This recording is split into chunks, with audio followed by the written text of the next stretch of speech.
Seguidores das redes Delegado da Cunha, mais uma vez eu estou aqui com vocês para estar falando de segurança pública, para estar trazendo para vocês esclarecimentos a respeito do caso Lázaro Barbosa. Infelizmente, o que nós vemos muito em alguns casos nos Estados Unidos e outros países, mas os brasileiros têm que saber e têm que entender que no Brasil existem também serial killers. Eu acredito que existam mais do que nós imaginamos e que todos os brasileiros, todos nós, a gente tem que estar atento para anormalidades e estar notificando para que uma pessoa com distúrbio, um serial killer, não saia por aí causando o mal que esse Lázaro Barbosa aí está praticando com a população do interior e da área rural de Goiás, de Brasília, aterrorizando, amedrontando todas as pessoas desesperadas com medo desse monstro entrar na casa delas e tomar a vida delas. Para vocês entenderem esse caso, para a gente entender o mais novo serial killer brasileiro, Lázaro Barbosa, a gente vai analisar a evolução da ficha criminal dele.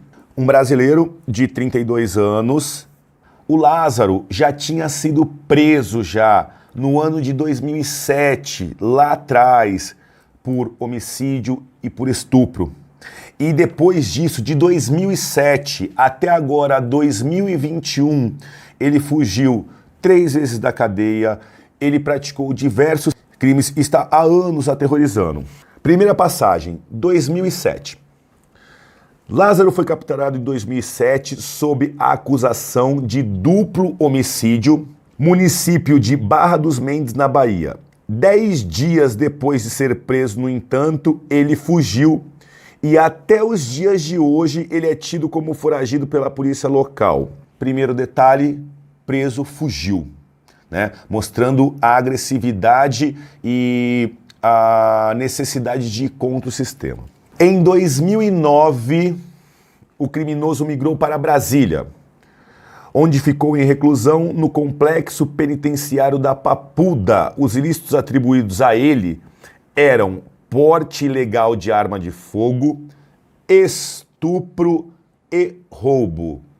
Então a gente tem a construção de um criminoso que foi preso num primeiro momento só num homicídio, mas que a polícia, o sistema não foi capaz de fazer ele cumprir a pena toda, já perdeu o medo e o respeito, e na sequência ele volta a praticar homicídio, pratica estupro e roubo. 2009.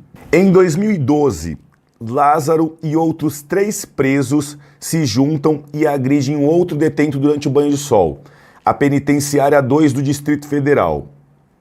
A vítima falou que teve uma pequena discussão com Lázaro na cadeia e que foi arrastada por uma gravata para um banheiro perto do pátio, onde foi espancado por socos e pontapés por Lázaro. Tem um detalhe aí que eu vou contar para vocês, que é uma coisa muito pesada. As cadeias do Brasil, a gente tem um sistema chamado seguro. O que seria esse seguro? O seguro é uma cela dentro da cadeia que ficam os presos que os outros detentos têm vontade de matar, praticar homicídio. Na sua grande maioria, nas penitenciárias do nosso país, esses são os estupradores. O que me chama a atenção nessa informação de 2012? O Lázaro, ele já estava preso por estupro. Então, ele tinha que estar numa cadeia somente de estupradores e ainda ter muito pouco acesso a pátio e esse tipo de coisa, que é o que acontece. Ele tem um caráter tão violento e tão agressivo que o meu entendimento aqui, a minha leitura, é que ele tinha o tratamento de presos normais que não praticaram estupro, que é um crime que a população carcerária abomina. Apesar de ser crime, a maior parte da população carcerária é contra o estupro. E o Lázaro, preso por estupro, passeava pelo pátio e ainda conseguiu dar gravata e espancar. Extremamente perigoso e violento, inclusive dentro da penitenciária. Aí vamos analisar, né? O Lázaro preso em Brasília. Na segunda fuga dele, na segunda fuga do Lázaro, ele fugiu porque ele teve direito ao indulto de Páscoa, a uma saidinha de Páscoa. Galera, a gente está aí aproximadamente no ano de 2013. A gente está hoje em 2021. Vamos dar uma analisada no laudo, no exame psicológico do Lázaro, que foi feito pelos psiquiatras forenses da cadeia, e o parecer do Ministério Público. Ambos totalmente contra a saidinha dele, mostrando que esse Lázaro não tinha a mínima condição de convívio em sociedade. Mas ainda assim, não sei por que o sistema concedeu a um homicida, ladrão e estuprador o benefício do indulto de Páscoa. Vamos analisar. Laudo psicológico elaborado no complexo da Papuda. Características do preso Lázaro: agressividade, ansiedade e tensão, ausência de mecanismos de controle, dependência emocional, dificuldade em canalizar expressões e emoções, impulsividade, instabilidade emocional, possibilidade de ruptura do equilíbrio, preocupação com distúrbios sexuais e sentimento de angústia. Só tinha isso de transtorno, mais nada, só esses pequenos pontos. Ainda falou a psicóloga: o criminoso tem um histórico abusivo de drogas e álcool, além do comportamento do distúrbio sexual. Final do laudo: os psicólogos forenses extremamente competentes, aspas, percebe-se que o indivíduo, caso seja inserido no contexto social e ambiental ao qual pertencia antes da prisão, caso volte a conviver em sociedade, certamente retornará a delinquir nos mesmos crimes. A psiquiatra falou que não tinha a mínima possibilidade de colocar o Lázaro na rua. Esse parecer da psicóloga para concessão da saidinha, ele ainda vai passar pelo parecer do Ministério Público. O Ministério Público tem que se manifestar em relação aos benefícios da LEP. Manifestou-se no ano de 2014 o Ministério Público do Distrito Federal. Nesse sentido, registrou-se que o sentenciado ainda não está apto a retornar ao convívio social.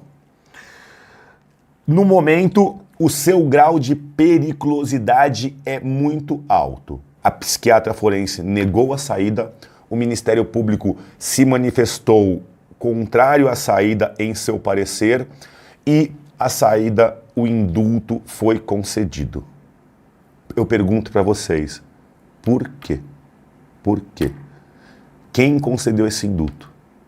Quem concedeu esse indulto analisou os requisitos objetivos e subjetivos.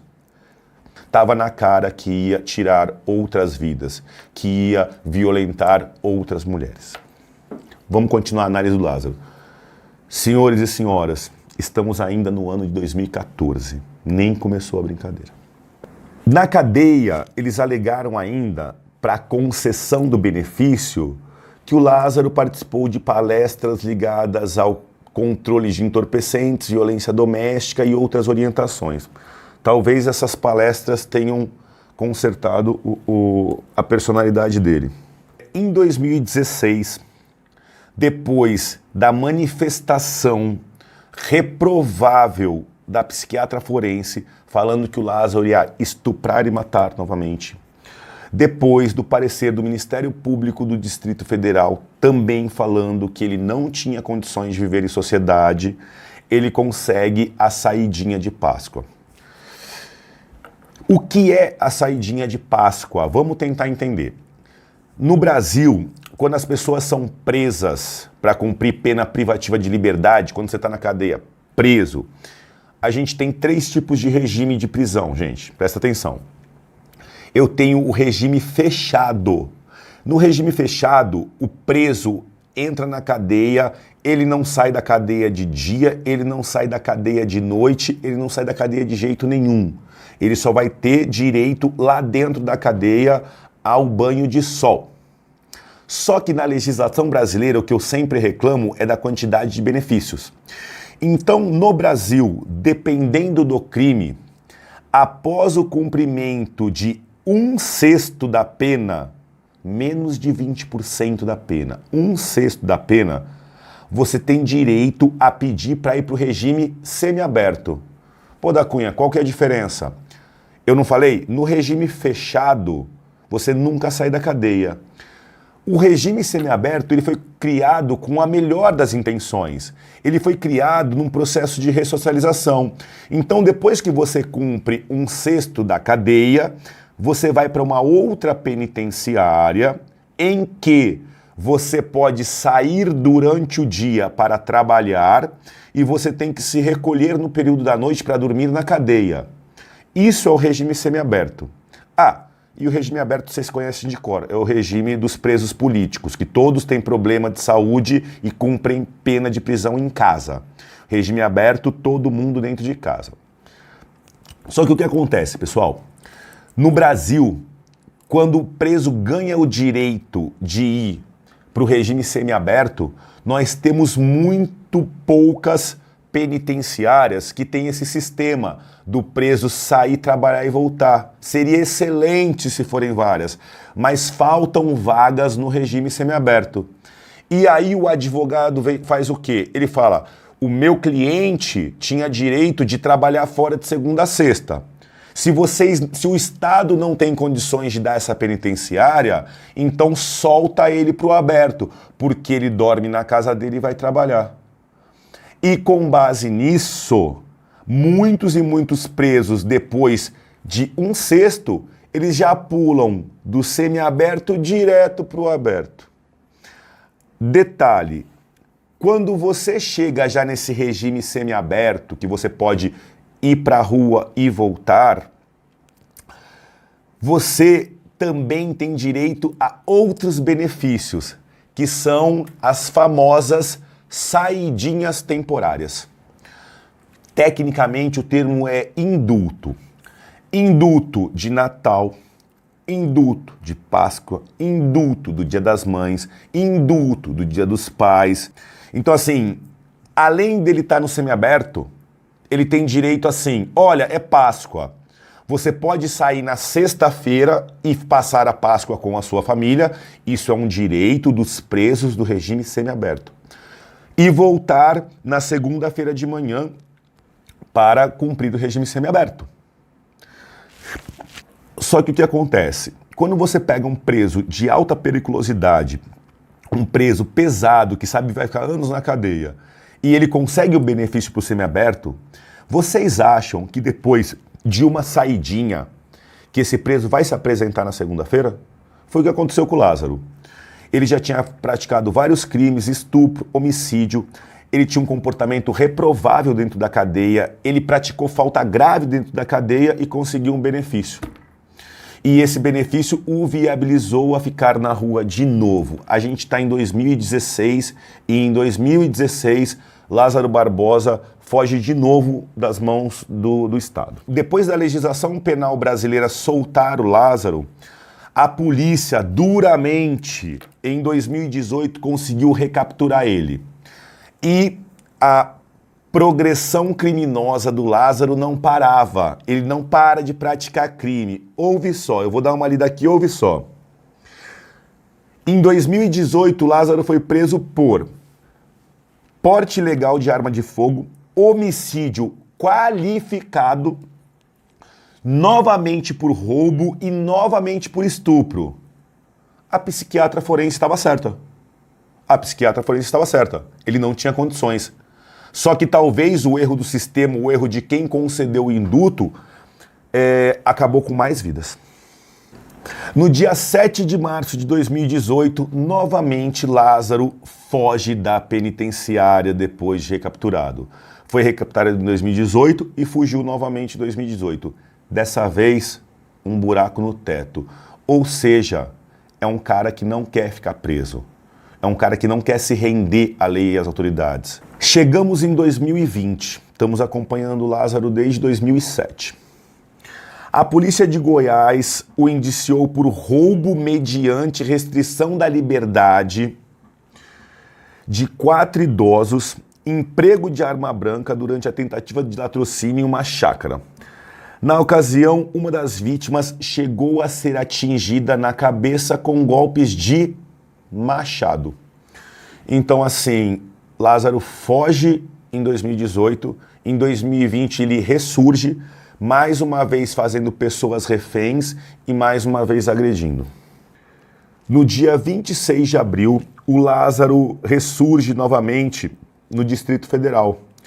E aí ele começa a ser ainda mais brutal. Ele rende uma família, pai, mãe e filho, deixa os pais trancados em um quarto da casa, leva a mulher até um matagal e estupra ela enquanto o marido e o filho ficam trancados. Não parou por aí. 17 de maio. Mais uma vez se aproximou de uma fazenda, entrou, rendeu todas as pessoas, 4 pessoas, mulheres e homens, fez com que todos ficassem pelados, trancou novamente os homens num quarto e fez com que as mulheres servissem uma janta para o monstro pelado. Eu não sei se dentro das dificuldades, da monstruosidade que ele tinha interesse em tentar se ressocializar ou se socializar à força, matando e estuprando as pessoas. 5 de junho, novamente Lázaro é acusado de matar um caseiro em Girassol, em Cocalzinho de Goiás.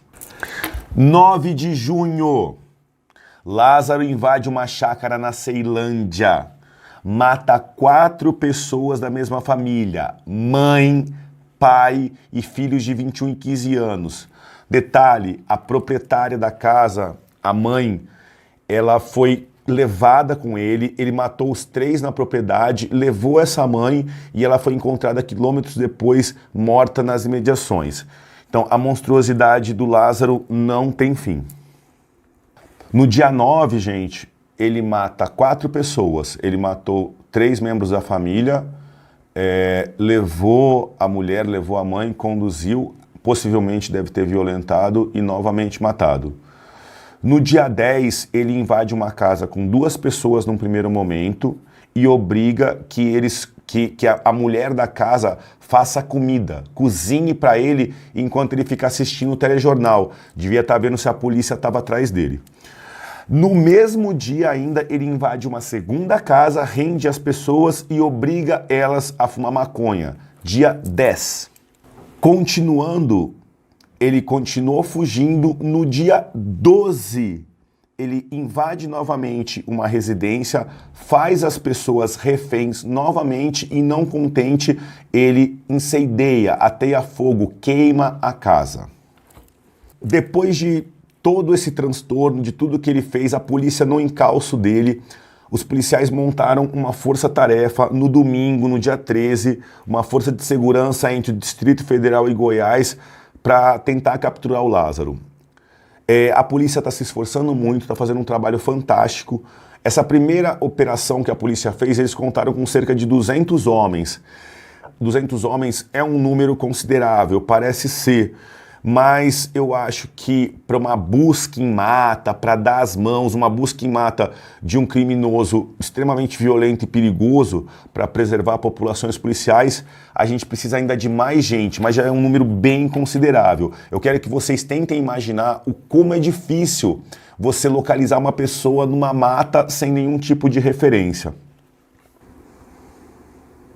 Gente, não acaba, velho.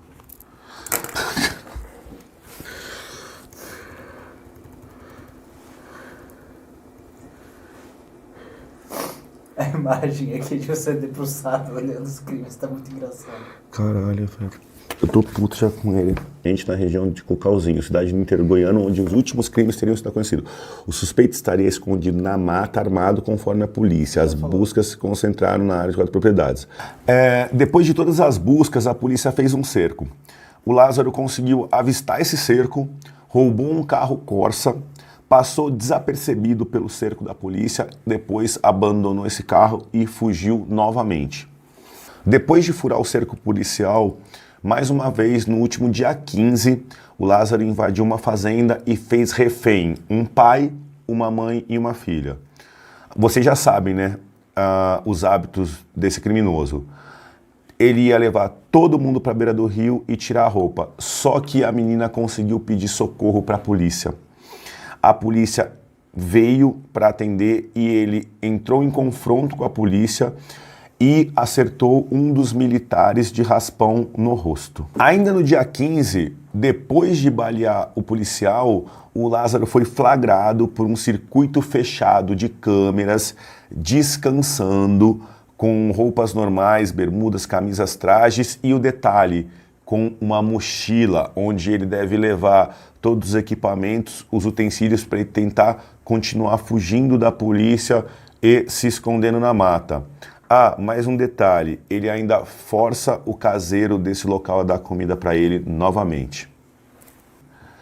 E no último dia 17, Lázaro mais uma vez trocou tiros com a polícia e continua foragido. Bom, na conclusão desse vídeo, o que a gente pode analisar? Nós temos que tomar muito cuidado com casos de serial killers, porque eles não estão somente nos filmes americanos, infelizmente eles existem no nosso país. O segundo ponto que eu chamo muita atenção, ninguém nasce criminoso do dia para a noite e sai fazendo isso. Existe uma coisa chamada progressão criminosa. Então, conforme o criminoso ele pratica o primeiro crime menor, depois ele o segundo maior e o terceiro, a tendência dele é ir do estupro para o homicídio, para o roubo, para o sequestro e sempre progredindo e praticando outros crimes.